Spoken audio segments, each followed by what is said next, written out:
You're listening to The Heart of You on Paris Underground Radio. Welcome back to Paris Underground Radio's The Heart of You. My name is Annette Deleu, and today we're talking about numerology. And this is such an exciting topic because it is fascinating to look at what numerology can do for you as a roadmap to your life. And to help explain this to us, I have Anne Perry, who is a wonderful numerologist, and I would like to welcome her to the show today.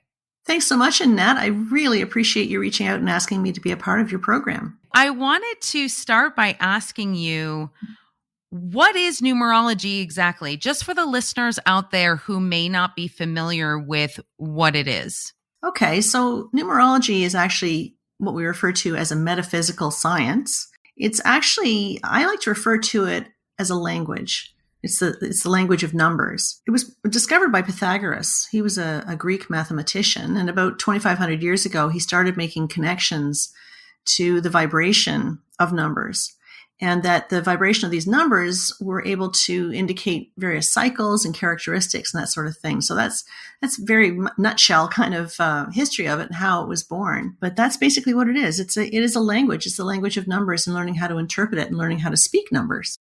Can you give us the basics of how you use numerology to help people get messages from the universe to guide them in their, not only their day-to-day life, but as we're going to talk about later on in today's episode about forecasting for the next year or so? Prior to your birth, you would have sat down with a group of spirit guides. And these spirit guides are guides who know you really well. They know who you are. They know what you know. They know what you don't know. They know what you're supposed to be learning. And they know when you're not quite getting it. So they're the ones that kind of toss you in front of the bus every now and again when you're not quite staying with the program, right? Exactly. But you would have sat down and you would have had a conversation with them that may have sounded something like this. You may have said, I get it. I'm looking over my previous lifetime, because numerologists do believe that we've had previous lifetimes. And that's the whole point of this, is to incarnate so that we can evolve a little bit better the next time around. So you may have said, I'm looking over my previous lifetime and I recognize that I wasn't very organized. I wasn't much of a planner. I wasn't very grounded. So I'm going to bring some 4 energy into my birth code this time around. I also recognize that, I wasn't the best communicator. I want to learn a little bit more about how to express myself a little bit more easily. So I'm going to bring some 3 energy in. And I also recognize that last time I was way too religious. I don't want to be super religious this time around. I'd prefer to be maybe a little bit more spiritual. So I'm going to bring some 7 energy in. So all of the numbers from 1 to 9 hold a vibration. And each one of those vibrations produces a predictable characteristic or outcome around it. So I can tell a lot about a person simply by looking at the day in which they've chosen to be born on, because the day of birth creates what's called a sub-lesson to the main lesson, right? So there's different things we look at. I don't know if you want to share your date of birth, Annette. Sure, yeah. So my birthday is 3/19/1974. March 19th. Okay. So when we're looking at a date of birth, there's different theories that go along with determining what a person's life path number is. And so the life path number comes from examining the date of birth, and that is what the most concrete information comes from, okay? Because you can't change your date of birth. Like you might have come in as, Annette, somebody, middle names, such a, and you might just refer to yourself now as Annette Deleu. But that once you change your name in any way from the way it's published on your birth certificate, it changes the vibration that you're putting out there every day. But you can't do that with your date of birth. It is what it is. The first thing I recognize when I'm looking at your date of birth is the fact that you chose to be born on the 19th. So that brings in a karmic debt that you have agreed to work on in this lifetime. I see, interestingly enough, you're born in 1974. So when we add 7 and 4 together, it comes to an 11. So of course, therein lies your interest in the metaphysical and spirituality and the Akashic records and all that kind of stuff, right? So what we're going to do is we're going to break down the date of birth independently. So for those who want to follow along, March comes down as a 3 because it's a single digit, right? Mm-hmm. The 19th day, we're going to add 1 and 9 together. It comes to 10. And then 1 plus 0 equals 1. Right. Then we're going to take your year of birth and add that together. So 1 plus 9 is 10, plus 7 is 17, plus 4 is 21, and 2 and 1 equal 3. Okay? So we are now going to add 3 plus 1 plus 3 equals 7. So your life path number is what I call a straight up 7. When I'm looking at your date of birth here, I see that you are somebody who's a much older soul, and you probably feel that way, or you wouldn't be doing the work you're doing, right? Absolutely. Yeah. So this is really interesting because I'm a 7 as well, but I'm a 16-7. That's a very different 7 than what a straight up 7 is. Okay. Got it. So I have the karmic debt of the number 16 that I'm working on. You've got the karmic debt of the 19 that comes from your day of birth. Now, I just want to look at something for a second. We got 1 and 9 is 10, 13, 23, 30, 34. Okay, so here it brings an interesting point, and kind of supports my belief system in the way that we do the calculations. Many numerologists are going to tell you, oh, Annette, just add the number straight across in your date of birth and you'll come up with your life path number. So in your case, also in my case, if we added all the numbers straight across in our date of birth, we'd come up with the number 34, and then 3 and 4 equals 7. Okay? Mm-hmm. So that means if that was the way that we did the calculation, that would mean that you would need to learn how to be the communicator. Well, clearly you have a podcast, right? Right. This is not a difficulty for you. This is a gift and a talent. But the numbers that come to the left of that slash before we add it up to a single digit, those are lessons. Right. I wouldn't be doing YouTube. I wouldn't be doing, live interviews. I wouldn't be doing any of this stuff if I had the 3 lesson to learn. You wouldn't be doing it either if you had the 3 lesson to learn. The other one here is the 4 that says you have to learn how to be organized and on time and a planner and building a foundation. You've got that, right? Mm-hmm. So in support of Matthew Oliver Goodwin, who is the numerologist that I aspire to teach his methods, Matthew has taught us we've got to break the date of birth down independently. So the 3 comes down as a single digit. The 19 comes down, in your case, as a 1, because 1 plus 9 equals 10, 1 plus 0 equals 1.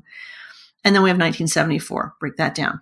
But the fact is that if we add the number straight across in your date of birth, we're going to miss the 19. And that's a big deal.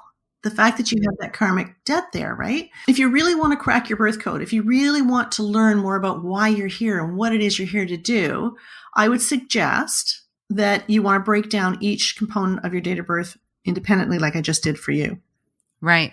Okay. That's beautiful. Yeah, it just sort of, when I teach numerology, I have all kinds of courses I teach with it. I teach people how to do it this way. And I always say, I can't prove that my theory is right, but you and I are a case in point. I think you can agree that the 3 and the 4 were not big issues for you. Correct. Right? Now, as far as things that are, let's say, numbers or vibrations that you are working on or aspiring to, especially given the fact that, right now I'm, 47 years old. And so I have done a lot of the spiritual work over the last, 10, 12 years already. So it is possible that some of these things that were challenging for me. So for example, communication was challenging for me to a certain extent. It wasn't that I couldn't communicate. It was the fact that I had to learn how to communicate effectively. So that was the little small nuance that I had to learn in that process. So sometimes there can be something within that you just have to fine tune before you can really make that sing. I totally agree. And there are times, particularly with regards to the number 4, where I struggle a little bit. I always get the job done, but sometimes I kind of spiral around the mark trying to get it done, trying to get organized and such. But I feel that has more to do with my expression number of the 5, where I tend to be a little scattered. The thing is, I can't prove that this theory is correct, but it feels correct to me, and therefore I use it. However, if someone comes to me and goes, "Oh, no, I'm a 34/7, 100%. I identify with that," I'm going to say, then you know what? You're a 34/7. Go with that. Yeah. It's not about me being right. It's about you connecting the dots to the lessons you agreed to learn.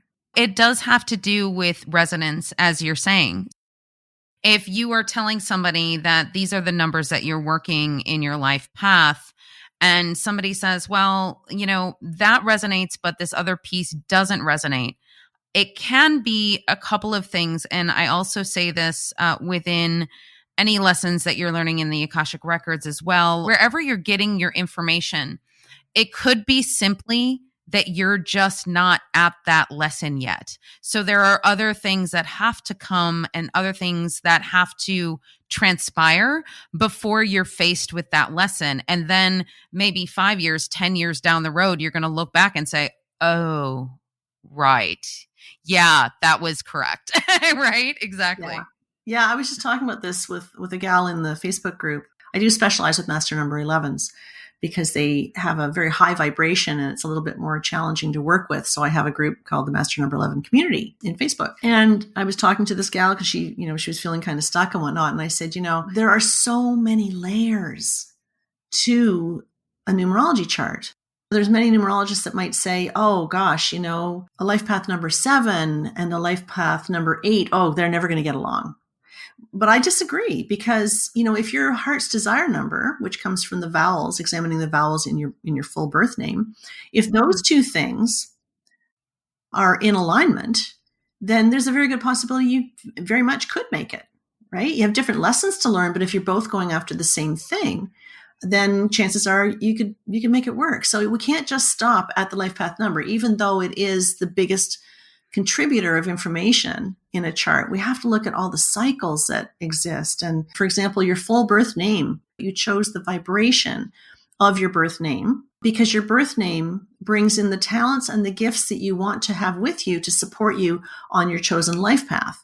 The life path being the lessons that you've chosen to learn. I mean, everything's a lesson, right? But, your talents and your gifts can be identified in your birth name. So for example, my life path number is a 16-7. Okay. So the 7 has a tendency to like to work by themselves. They're very spiritual. They love to meditate. They like to read books. They want to work by themselves. But I couldn't be a very successful spiritual teacher if I leaned on that 7 too much, right? So I needed to bring in a number that would support me to say, hey, hell yeah, I can do YouTube. I can do Facebook Lives. I can do it all. And that's my 5, my expression of the 5, right? So it's interesting because when you are talking about somebody who is working with a particular number that, let's say, is not compatible with another person with their life path number, the one thing I also say is that sometimes that is the challenge. Sometimes that is a challenge that you must overcome. And especially if it's something that is written in a soul contract, I look at soul contracts as almost the guidebook that is what you're supposed to be working on in this lifetime. The numerology can tell you as a guide, hey, this is where you're supposed to go. And if that is a challenge that you're meant to overcome, like you said, if there's a karmic number involved or something like that, then yes, of course, those can absolutely be overcome and you can make, let's say, 2 challenging numbers work together. Exactly. And it's like when I think back to myself and my ex-husband and my youngest son, for example, all 3 of us are 7s. Can you imagine that? All under one roof. Yeah, that was fun. Said nobody ever. But the fact is, when we look at, you can't just say, oh, this person's a 7 life path number, so they're going to get along well with that 7 life path number, right? We can't say that necessarily because in the case of myself, I'm a 16-7. So what does that mean? Well, the 1 says I need to develop more confidence within myself, to put myself out there, to be independent, to be a leader, to be original, to be creative. Independence comes to mind, right? The 6 relates to learning how much am I responsible for? How much do I have to take on responsibility for? And learning, balance and learning how to lessen my need for perfectionism. Okay. Now, and that comes up to a 7, right? 1 and 6 is 7. So the 7 is, the analyst and spiritual teacher and all these things. But when you look at my ex-husband, he was a 25 or is a 25-7, right? So his need for partnership was much greater than mine, right? Because he's a 25-7. He's got that 2 in there. Whereas I had the 1 that said, I need to be independent. He said, yeah, but I need you around, right? I needed to learn how to manage my need for perfectionism and balance and responsibility. But he had the lesson of the 5, which was about working with addictions and learning how to be more flexible, adaptable, and resilient to change. So you can see, even though we're both 7s, we're both aspiring to be the same in that respect. But how we get there is very, very different. And also sometimes when you have those challenges, that is what pushes you to transcend those lessons, right? Mm-hmm. Oh, yeah, absolutely. Are you fascinated with all of the different terroirs or the various different regions of France and the cheese and the wine and all of the gastronomy that comes from each territory? If so, this is the podcast for you. It is the Terroir Podcast with Caroline Connor and Emily Monaco. Head to parisundergroundradio.com. We will be right back with the Heart of You after a word from our sponsors. Welcome back to the Heart of You on Paris Underground Radio. I have a question. It's sort of a follow-up question about names.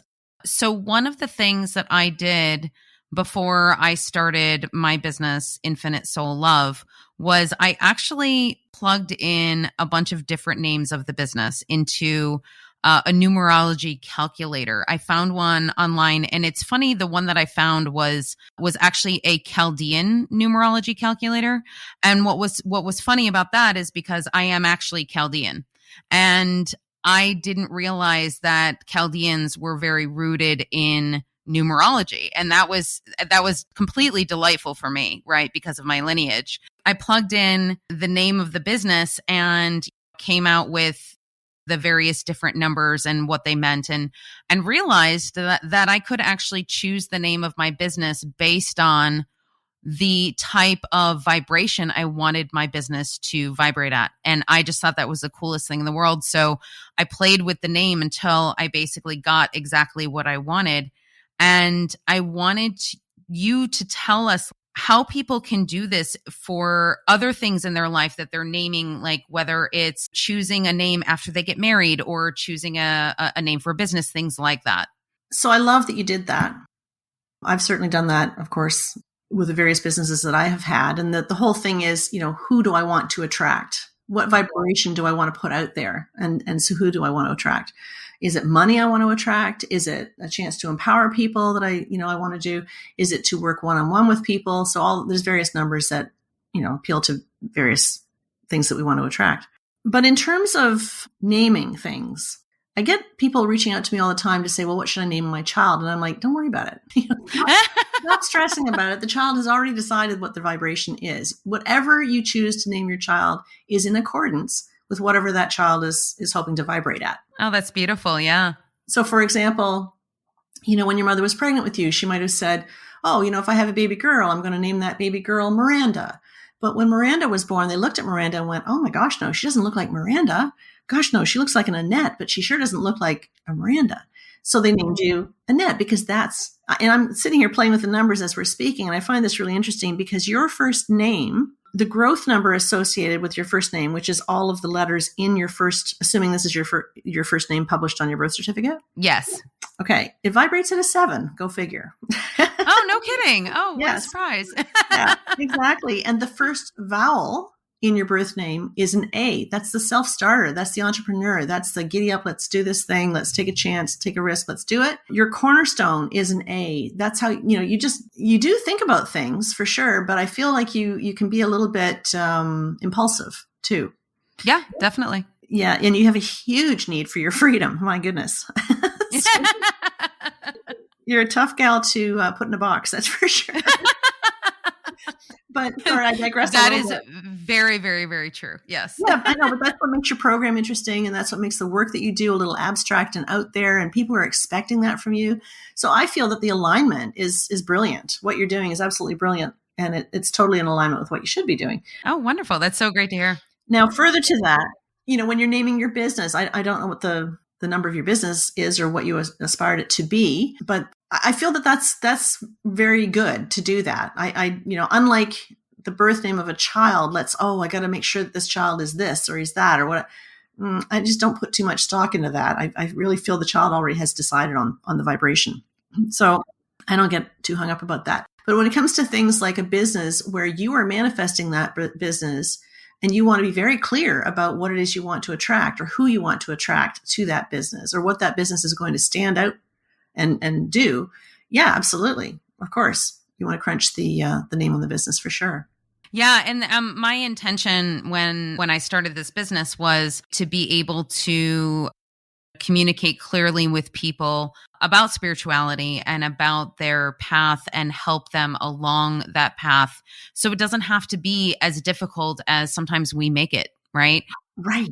In addition to making sure that I am put in front of every single person that needs the message. So I don't need to be put in front of everybody, just the people who need to hear it, right? A lot of that intention was about letting spirit kind of guide where this was going and who hears the message. And it wasn't the podcast necessarily, because originally the business was simply started with me doing the Akashic record readings. So that was the basis of the business. And it is sort of evolved into spiritual guidance and channeling and things like that. So I just kind of let my guides really guide me into what I'm supposed to be doing at any given moment. That is one thing that I really do feel is important to state, is that you can pick a particular number for a business if you want to. If it is not in your highest good to do this particular business, let's say,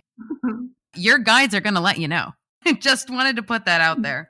You know, I have no idea why we have not worked together before. Seriously, Annette. Oh my God.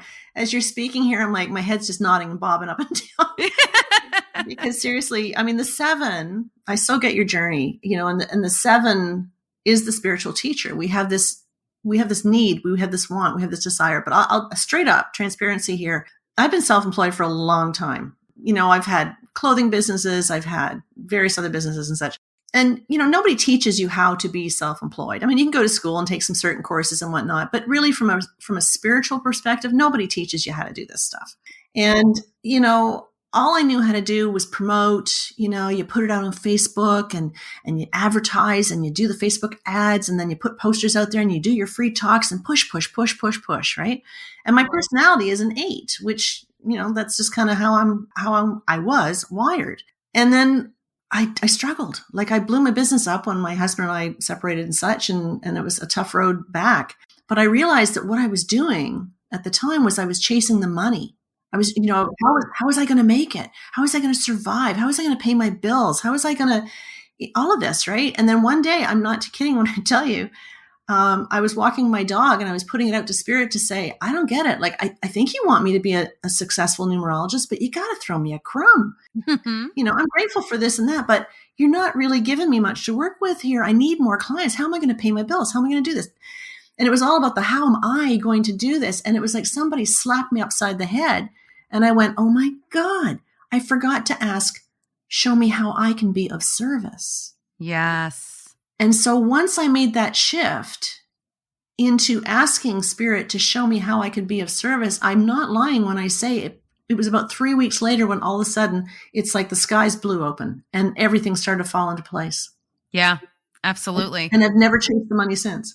And it's incredible how that happens. I was just talking about this exact subject with a client of mine yesterday, and he was debating on whether he was going to do day trading or if he was going to follow his, you know, spiritual business in martial arts. And I basically said, well, you know, feel into the energy of each one. Actually feel how your body responds to the idea of being a day trader, and then feel how the energy feels when you look into, you know, going into your spiritual martial arts business, and what does it feel like, and what is the motivation? And if the motivation is simply money, it's not going to fulfill you, and you're not going to be able to sustain any sort of success with that. I mean, yes, of course you could make a ton of money in a short amount of time, but for the long term, it's not going to end up fulfilling your soul, especially if you're already on this path. It's about just changing that vibration.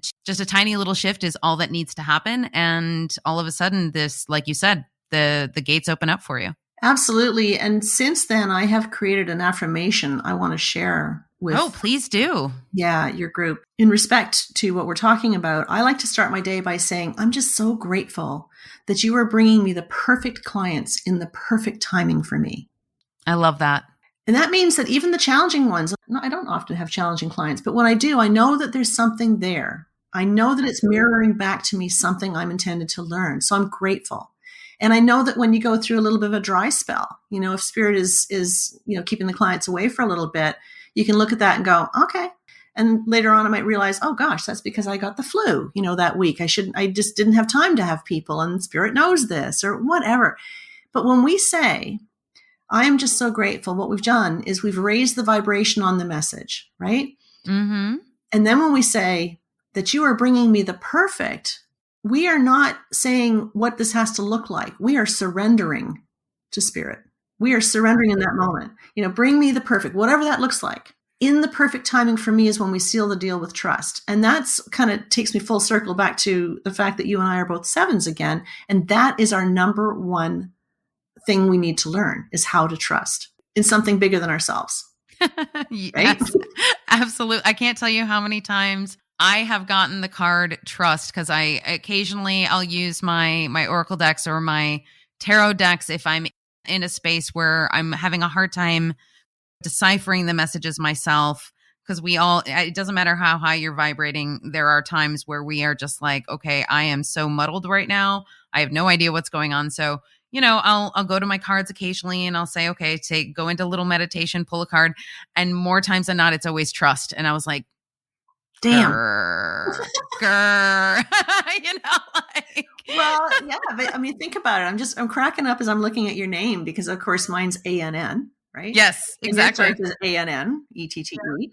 But that cornerstone letter, that A, says we are right out of the gate. Like, get out of our way, because we're going to make it happen. Right? Exactly. We have this big belief in the divine, but sometimes we are so hell-bent for leather to do it by ourselves that we fail to ask for the directions. Yeah. So yeah, absolutely, we can get a little bit mixed up. So.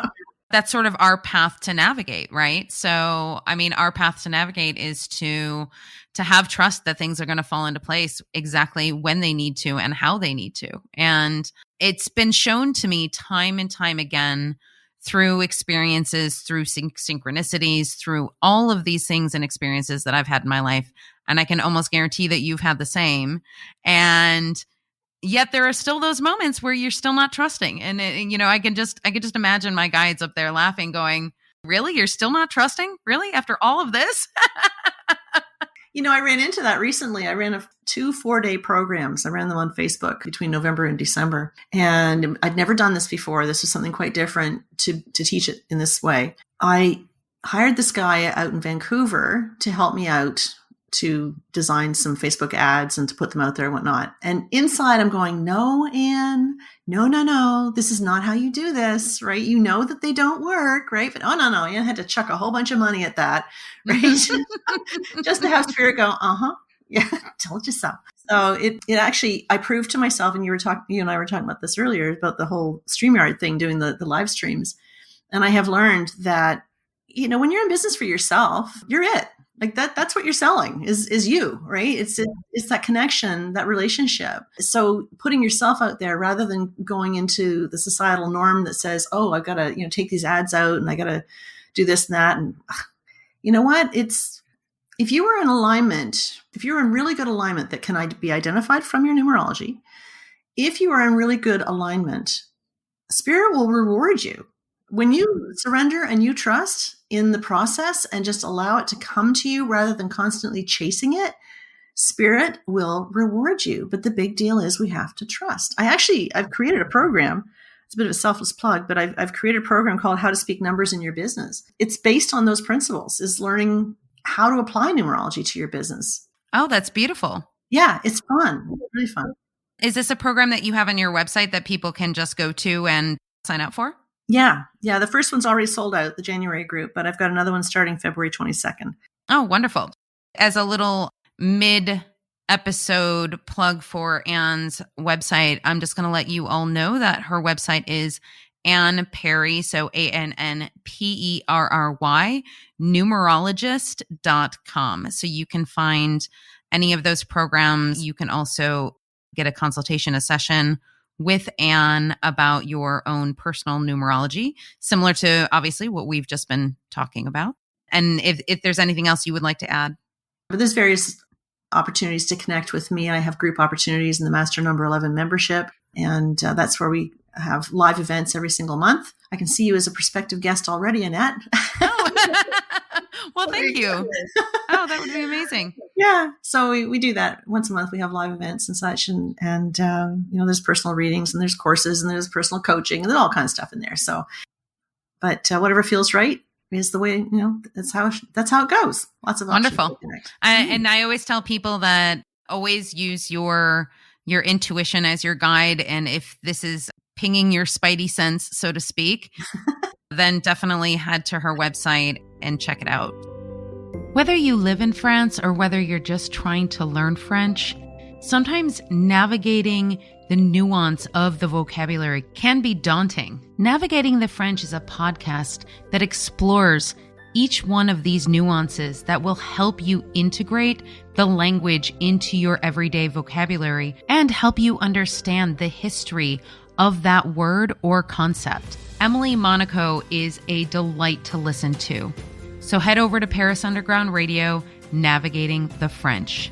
We will be right back with the heart of you after a word from our sponsors.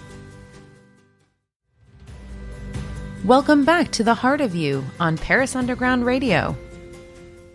So I'm going to move into the exciting question, which we're going to dive into the numerology forecast for 2022.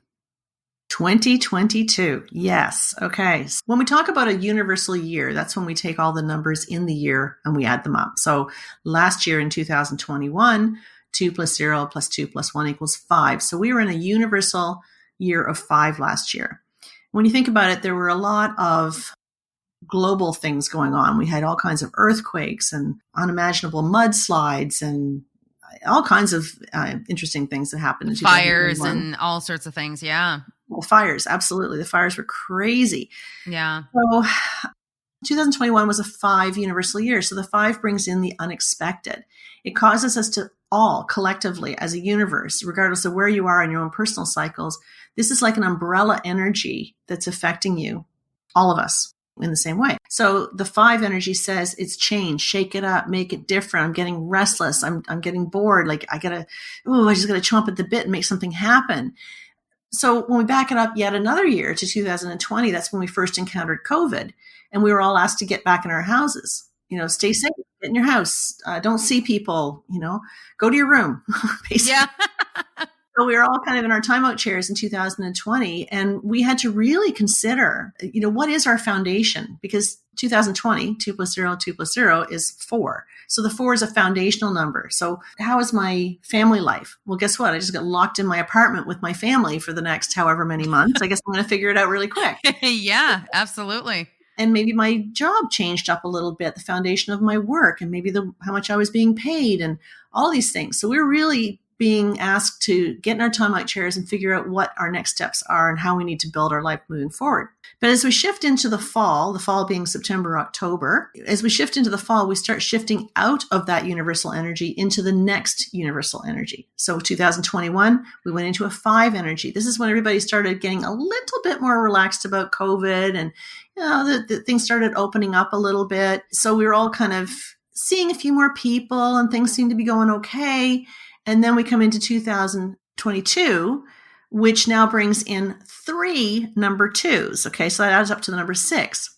So let's look at the emphasis of the number 2. The 2 is about partnership. It's not about you anymore. It's about you and another guy. It's about you and your partner. It's about you and your business partner. It's about you and your kids. It's a lot of one-on-one relationships. It's triple the intensity around relationships. It's all about making these partnerships work.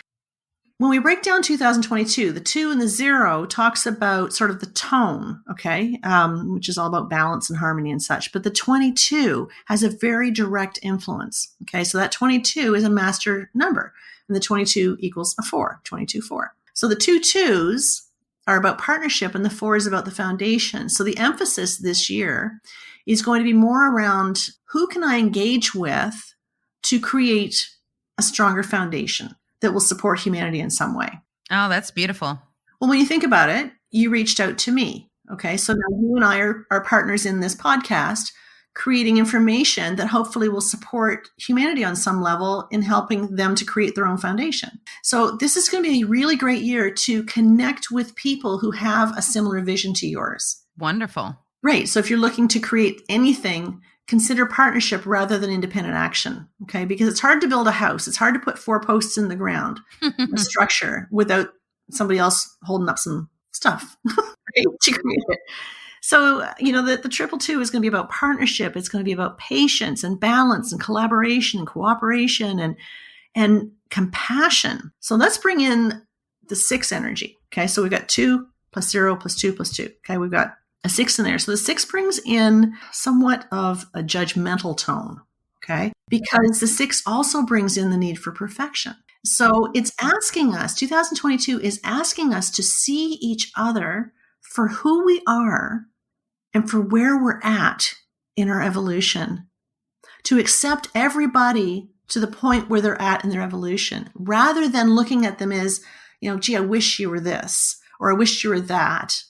Or, when I think back to my now ex-husband, God bless him, he's an amazing man. He's a wonderful person. I married him, 30 something years ago, because I saw his potential. Oh my God, he had so much potential, right? So I married a man based on what I thought he could become, rather than accepting him for who he was. Right. Does that make sense? It does. Yeah. It does. So 2022 is really going to be asking us to look at each other with compassion and with acceptance of where we're each at. And that is so beautiful, because it is directing us exactly where we are all going, which is to be in this place of unconditional love. And one of the things that I really try to explore with each and every person is when you start looking at your past lives, and especially if you're an old soul, which you definitely are, as well as I am, we've all been everyone. We have all had every type of experience. We've all been the person who saw the opposite side of the coin and were combative about a particular subject or whatever it happens to be. We have seen all sides of everything in any given lifetime. So just because in this particular lifetime, we have a certain set of belief systems surrounding what our experience is in this lifetime, that you have to have compassion for all other experiences, because that is what their soul is meant to do right now in this life. Beautifully said. And it reminds us that everything, every one of us, is exactly where we need to be. We know exactly what we need to know. Exactly. There's nothing more you need to know other than what you know right now, because that's divinely perfect, isn't it? It is. Mm-hmm. And that is also the trust. That is the trust that we're talking about before, which is understanding that you don't need more than what you have right now in this moment. That's such a great way of putting it. Thank you for that. Well, it's absolutely the truth. And I feel that, all of us are here to aspire to be more than what we are right now. That's why we're here. But it's being still, it's recognizing the value in acknowledging what you know. So this is a year to really consider looking at, what you have accomplished rather than what you have not accomplished, and to see the divine perfection in absolutely everything. It's laughing at yourself. They call me, when I'm doing my videos or I'm doing interviews with people, they call me One Take Annie for a reason. We screw it up. Guess what, girls? We're still moving forward, right? Exactly. Yeah, absolutely. Keeping it real as the best I can, to keeping it real. Especially if it can get a laugh, because I always say that, especially with spiritual work, sometimes we can be really serious about things. Yeah. To be able to have a laugh about something, just take every opportunity you can, right? You know it. Yeah. Yeah, absolutely. Is there anything else that you wanted to share with us about 2022? Because I know that, especially in the spiritual community, a lot of people put a lot of emphasis on particular days. So, for example, I'm already hearing a lot of people saying, oh, well, February 2nd, 2022 is going to be huge and this and this and that. So like, people kind of cling on to various different numbers throughout the calendar based on those particular numbers. Do you have anything right now looking forward into 2022 that you find noteworthy or something to mention? February the 2nd of 2022 certainly is interesting. There's no question. And I'm going to sound a little crass when I say this, I guess, but it's kind of transparent in that respect. I think there's a lot of hype that goes into this stuff. With all due respect to those of us who are in the metaphysical world and whatnot, some people maybe who are really hurting financially, that sort of thing, they'll put on a whole bunch of dramatic stuff on their websites and trying to draw attention to tragedy and potential catastrophe. And if you don't, wake up on February the 2nd of 2022, all is lost. And it's right. Like, I mean, like, it's just like, there's so much drama that goes into it. I honestly, no, I don't really buy into an awful lot of it, to be perfectly honest. What I do aspire to look at, for example, would be that we're in January right now as we're recording this. And January is the first universal month of 2022. So we know that 2022 is a 6 vibration. Now we're going to add that to the 1 for January. That means that universally, all of us are in a 7 vibration. So what does that mean? It seems to be the talk about the 7s today, isn't it? The 7 causes us to feel the need to go inward. It causes us to be introspective and reflective. It says, you know what? I really don't want to hang out with anybody right now. I really kind of want to be by myself. I want to just, figure out what my next move is. So we can all feel that way. And then as we move into February is actually going to be an 8 universal month, right? Because 6 for the universal year, add it to the 2 for February, comes up as an 8.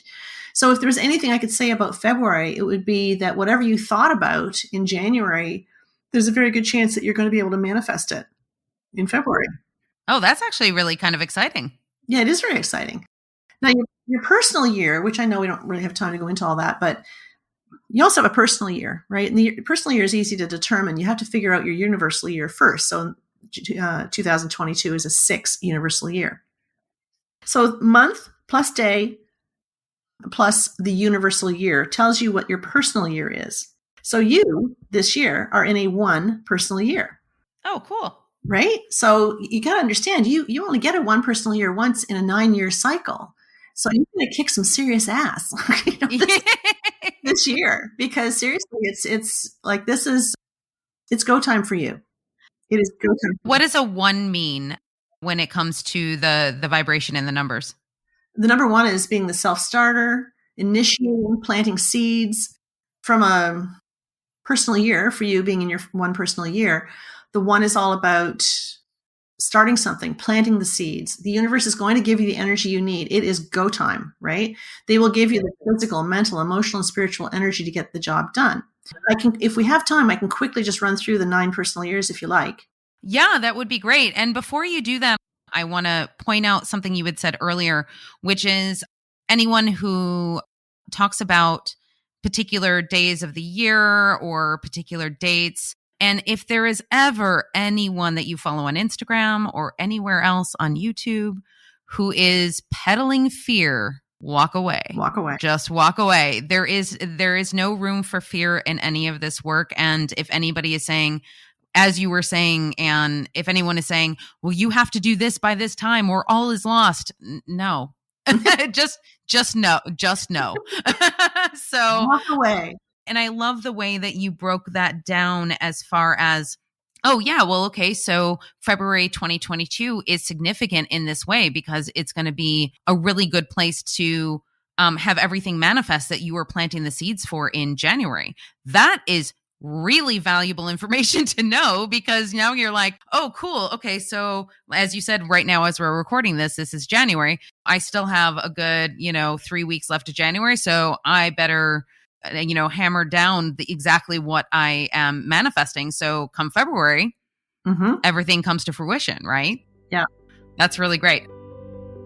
Paris Undressed is not only just a podcast about the mysteries of French lingerie. Catherine Kemp Griffin interviews many inspirational women about body positivity, and their own experiences with making themselves feel sexy and beautiful on a day-to-day basis. Head over to Paris Underground Radio, Paris Undressed. We will be right back with the Heart of You after a word from our sponsors. Welcome back to the Heart of You on Paris Underground Radio. And just for a second, to back up the train a little bit to February the 2nd of 2022, it's actually, in terms of a universal day, it's actually a 1 universal day in an 8 universal month. So you're going to see lots of numerologists putting all kinds of stuff out there, and there is definitely an influence. There's no question. There's definitely an influence. But the bigger influence is, how is it affecting you personally? That's what I'm concerned about, right? That's why we do one-on-one stuff, right? Once you're done, I'm just going to use you as an example, Annette, because you happen to be in a 1 personal year. So this is great for the purpose of illustrating how this works. So we know that we take your month of birth, reduce it to a single digit. Your day of birth, reduce it to a single digit. Add that to 6 and then reduce it to a single digit. That's going to give you your personal year number. So if you happen to be in a 1 personal year like Annette, this is all about new beginnings, new opportunities, new things. Giddy up, let's do this thing. The universe wants you planting seeds, right? So as you move into the fall, September, October, November, and around there, you start losing that energy. So think of it as like January 1st, you get a full cup of whatever your personal year is. And for every day, there's a little energy that spills over your calendar that influences you. So right now, you're in the throes of it, right? They're hitting you hard with this one energy. But when you start coming into the fall, you're going to start losing steam, because you're going to be shifting from the 1 energy to the 2 energy. So the 2 energy is no longer all about you planting seeds. The 2 energy is going to be about, in 2023 for you, this is going to be about you being in partnerships, right? It's going to be focused about you and one other person. You're not going to feel overly social next year. You're not going to have the energy for it. That's done by design.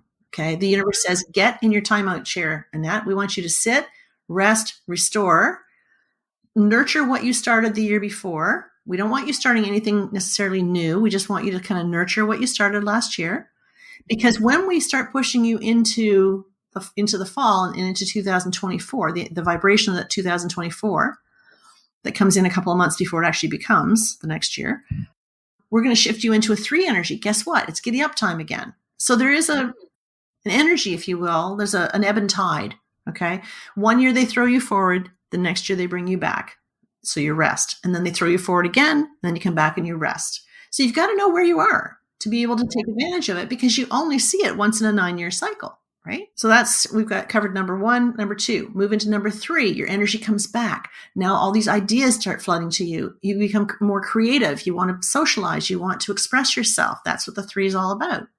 And so it's a lot of socializing. It's a lot of meeting people. It's talking to people. It's expressing your ideas and such. But when you shift into the fall and the energy of the 4 comes in, it's like, oh, okay, I've been playing around way too much. I got to get back to work. Right? The 4, right. Yeah, the 4 says, put your big girl panties back on. Let's do this thing. Let's put some form to what we planted back in our year of 1. Okay, the year of 1 we planted the seed. The year of 2 it kind of germinated a little bit. Year of 3 it started to kind of come up out of the ground, and then the year of 4 we're going to plant some serious roots.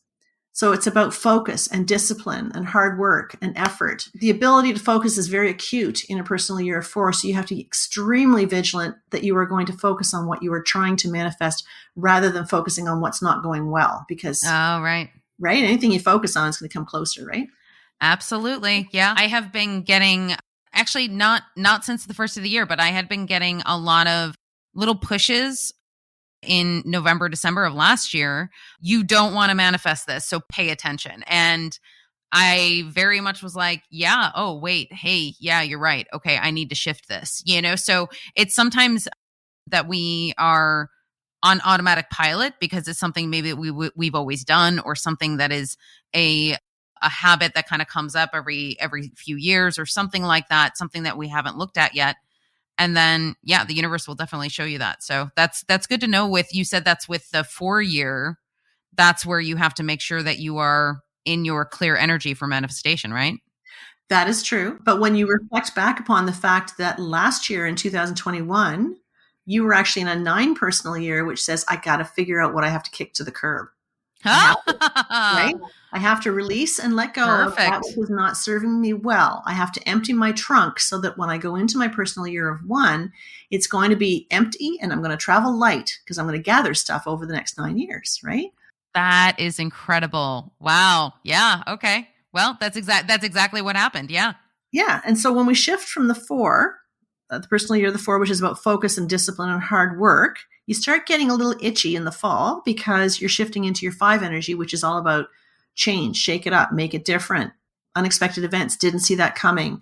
This is the time when you want to travel, and this is the time that you want to maybe expand on your business or try a different relationship or take a different course, whatever, but it's about expansion. And then when you come out of that and you move into your 6 energy, the 6 energy is about, whoa, stop the bus. I got to get off the bus because now I've got to get more responsible. I have to get more focused on my family and my home and my work family. And I have to get kind of my priorities organized. And there's a lot of kind of family drama that tends to rise in a personal year of 6. You can call it domestic focus if you want, but I promise you there's going to be some domestic drama. Speaking from experience, I'm a recovering, personal year 6 from last year. Oh, okay. Got it. But now when we move into the fall of our personal year of 6, all of a sudden it's like you put your hands up in the air, you go, back off, people. I am going into my cave. I do not want to see you. I don't want to hear from you.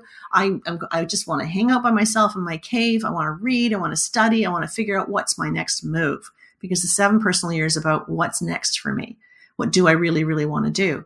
And then we move into the fall of your personal year of 7. You've given it a lot of thought. You're very much in your head. It's a very mental year. It's a very head case year. So it's not a great year to be making any big decisions because you're so far in your head, you can't get to your heart to make a heartfelt decision.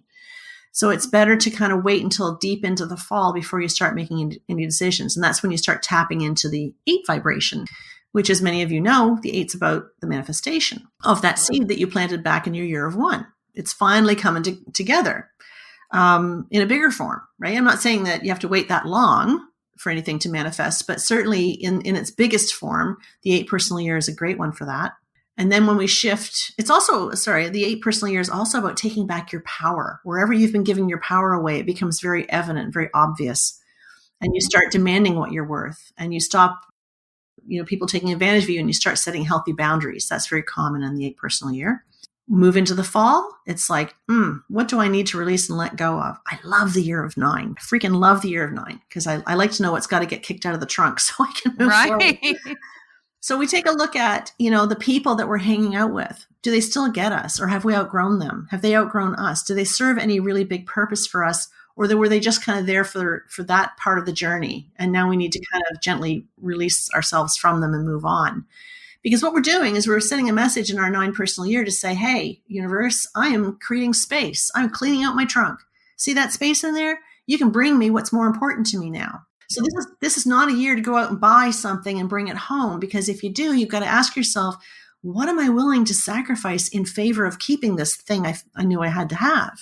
Right? So, the year of 9 is about cleaning out the people in your life that aren't working, the relationships and such. It's about looking around your home and releasing all of and you were doing this last year, releasing all the stuff, and feeling the need to clean out your desk and clean out your home and regift and repurpose and recycle. And then we also get inside our heads and say, okay, what limiting beliefs do I still hold on to that need to be released and let go of? And then this circle is continued into the following year, going back into your year of 1. Beautiful. Now, this is a really great template to be able to work with those energies that you are experiencing in each individual personal year, right? Mm-hmm. Yeah.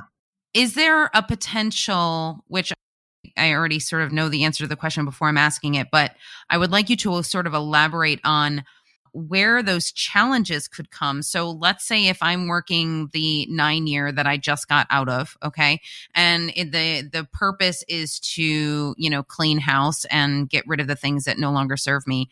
And let's say that I was in a particular energy where I was not willing to let these things go. And I was kind of hanging on to them like for dear life. What can the energy of this 9 year do in order to sort of kind of push you into gear? Let's put it that way. Great question. It all comes down to trust. right? It's like quite often, not always, but quite often it happens that a relationship ends in a year of 9. And at the time it's devastating and you just can't even believe it's happening.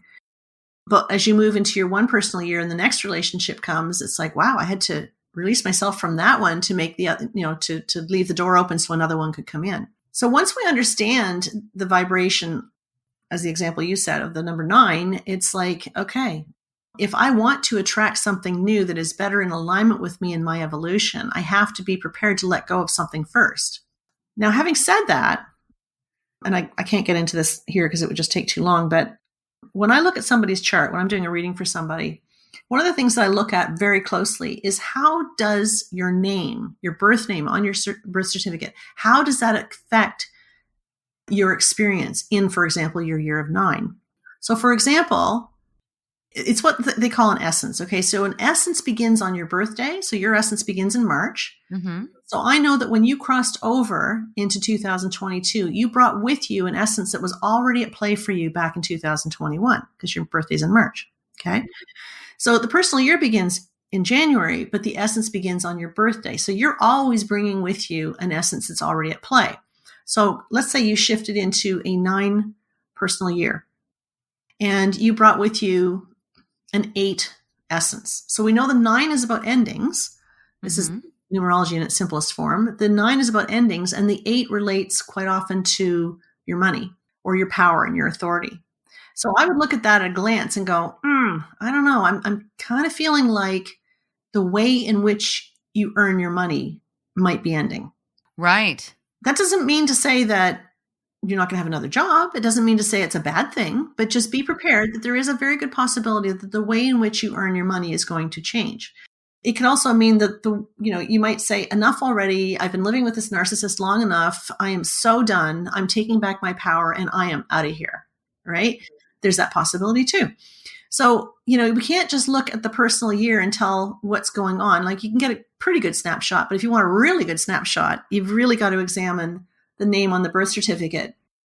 There's that. There's also pinnacles and there's life path periods and there's challenges and all kinds of numbers that go into assessing, how challenging this year might be or how, every year is a challenge. There's always a challenge to every year, but there are clues that we can find in a numerology chart that will help us to navigate that year to our benefit and not feel victimized. Because that's the biggest thing that happens is people feel like, if they're in a personal year of 4, for example, typically many people, especially those who have dominant 4 energy in their birth code, so that could be their life path number or their expression number, heart's desire number, whatever, they're already kind of predisposed to a bit of a victim mentality that causes, and it's not their fault. It's just the way that they're wired. They're very detail oriented, very focused people. So they have a tendency to notice what's wrong. And they do that because they need to fix it so that it's right. It's just the way that they're wired. It's not that they're negative people. They just kind of come from it from a different angle, if that makes sense. So, there's, for example, your life path number is a 7. So when you go into a 7 personal year, you're going to feel the intensity of that 7 personal year more than somebody who's not a 7. Right. Right. So there's so many different contributing factors to the challenges that you're going to experience. I hope that summarized that for you. I might have digressed there. Absolutely. Yeah, that makes complete sense. Are you trying to manifest your dream of moving to Paris? If you are, I would highly recommend listening to the Paris Estate of Mind podcast. It is right here on Paris Underground Radio, and it will give you everything that you need to know about renting apartments in the City of Light. We will be right back with the Heart of You after a word from our sponsors. Welcome back to the Heart of You on Paris Underground Radio. And also the challenges that we have and that we're, sort of meant to go through in any given lifetime. Sometimes people get scared of the word challenge, and it doesn't necessarily need to be scary, and it doesn't need to be difficult. A challenge doesn't necessarily mean that it's something that is going to be arduous. It can be something that is transformative. It can be something that you move through with ease as opposed to with difficulty. And that's where, from what it sounds like, numerology can give you that insight to say, oh, okay, I can work with the energies here and I can make whatever this challenge is that's coming flow a little bit easier. And I can give a small example when you were talking about, how you make money changes. When you were talking the difference between the 8 and the 9 year. I had mentioned this, I think, on another episode, but I had been a designer for 22 years. And just before the pandemic hit, I was designing trade show booths. So, of course, the whole events and trade show industry just completely ended entirely, right? So I had already started my spiritual business, but it wasn't something that I was like going full head on into just yet.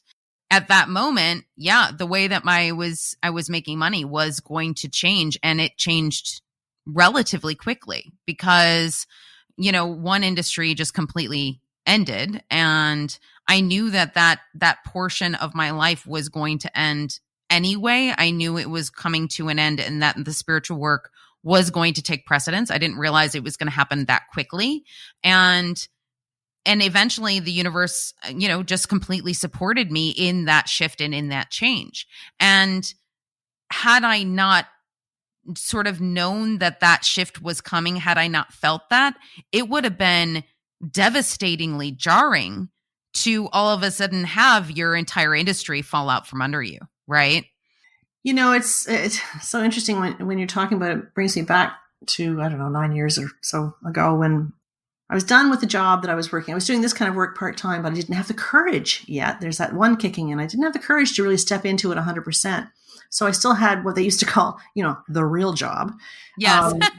Right. Damn, I'm great. I'm grateful I'm no longer working the real job. Anyway, I was working. I had been working for myself for many, many years, and I had given up on that or just closed that down. It was a chapter that had ended. And I was in a 9 personal year moving into my 1. And I was waiting for the shift, but it just seemed to take forever. I finally, I came into this 1 energy. I was offered a job to design modular homes, and I was so excited about it. I thought, oh my God, this is amazing. I really want to do this. I know I'm going to, be really good at it. And it's perfect. The hours are great, blah, blah, blah.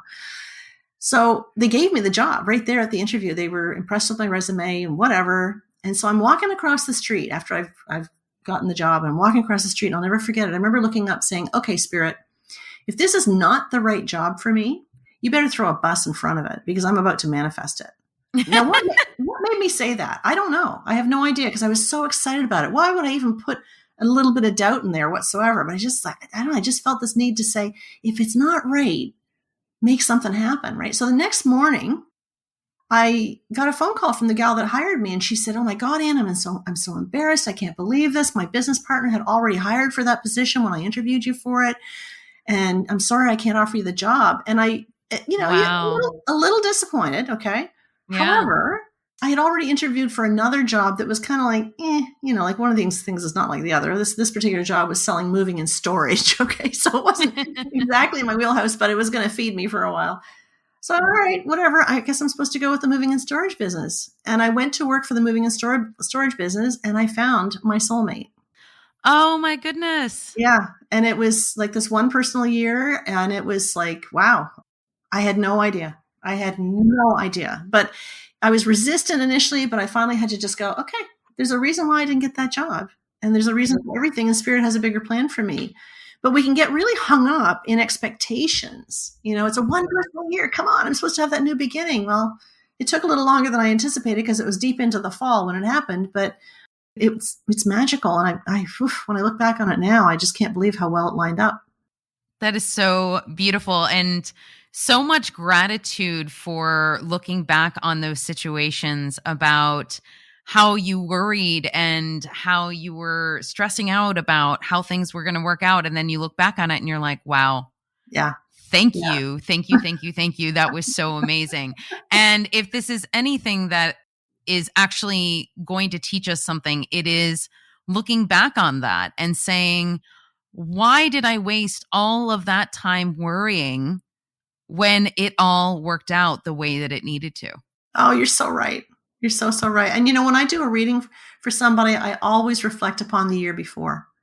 And I do that intentionally because you've got to tap in and you've got to really connect the dots to where you've already been so that you can invest in what's coming up. That is really, really beautiful. So I would like for you to actually tell our listeners once again how to get in contact with you, what kind of sessions they can do with you, and how they can learn more about their own personal numerology. Absolutely. Thank you. So you can find me at www.anneperrynumerologist.com. I have a tab on my website where you can just click on that, and there's all kinds of resources in there. There's a blog in there. There's some various resources that you can read about that teach you some very simplistic things about numerology. I offer readings. I offer 90-minute readings. For those who have already done a 90-minute reading with me, there's a follow-up session that you can book as well. I'm booking into February now. Wonderful. I believe. Yeah. So there's that. I have my Master Number 11 membership. If you are a Master Number 11, or even if you're not, this is not exclusive to Master Number 11s. This Master Number 11 membership was designed to support the Master Number 11s who have a very high level of intuition and sensitivity. But I'm discovering that anybody who's kind of drawn to the work that we do kind of fits into that category. So I've opened it up recently to allow anyone to join. So that's a really cool opportunity to connect with me live and a live guest, an expert in whatever field we're talking about that month. And then I have the Just Do You business coaching program coming up in April, which I'll be bringing in 4 different experts to talk about things like, how to make it on YouTube and how to make it on with your newsletter and how to allow for abundance in your business and how to work your website, things like that. So I've got, there's 4 experts in that group that'll be teaching us how to make it go. And it's a 4-week program.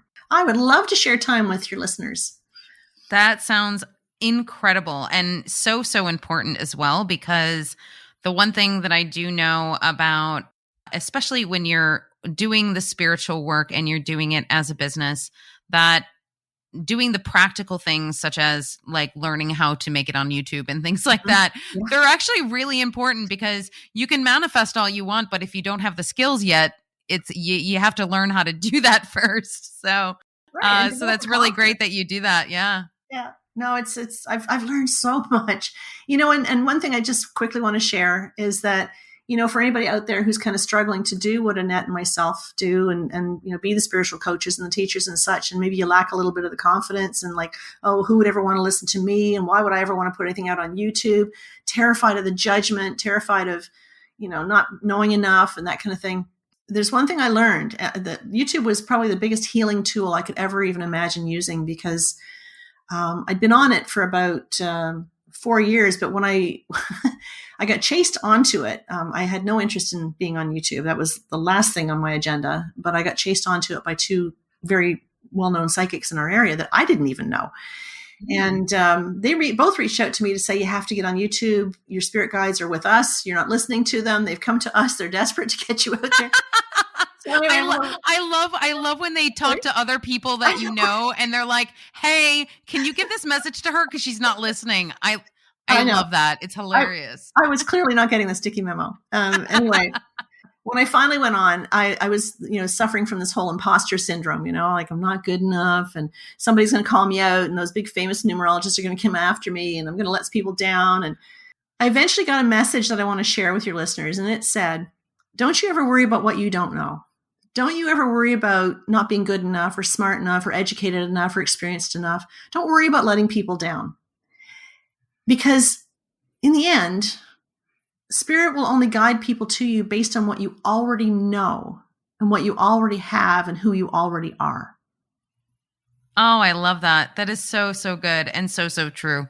It is true. And so, because there's room for everybody. When you're sitting there judging yourself and you're putting yourself in a place of criticism and such, like there are people out there who would never go to anybody but you for whatever service you're offering.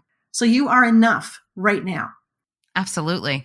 The other thing I wanted to mention is that Anne has an incredible, as she was saying, YouTube channel. You can head over to YouTube and it's Anne Perry Numerologist, and she has all kinds of great videos that you can watch. Thank you so much for taking the time today It's been an absolute pleasure speaking with you, and hopefully we can do this again sometime. I so appreciate it, Annette. This has been awesome, and I've so enjoyed talking with you. And anytime. I look forward to you being a guest on my platform next time. I would love to. Thank you so much for all of you out there who are listening at this moment. I want to thank Paris Underground Radio and Jennifer Garrity, who is our producer and our fearless leader for Paris Underground Radio. And if you would like to contact me, you can reach me at infinitesoullove.com. You can also find me on Instagram, TikTok, YouTube, and Facebook at Infinite Soul Love 1111. This episode of The Heart of You was produced by Jennifer Garrity for Paris Underground Radio. For more on this show and shows like it, please visit parisundergroundradio.com.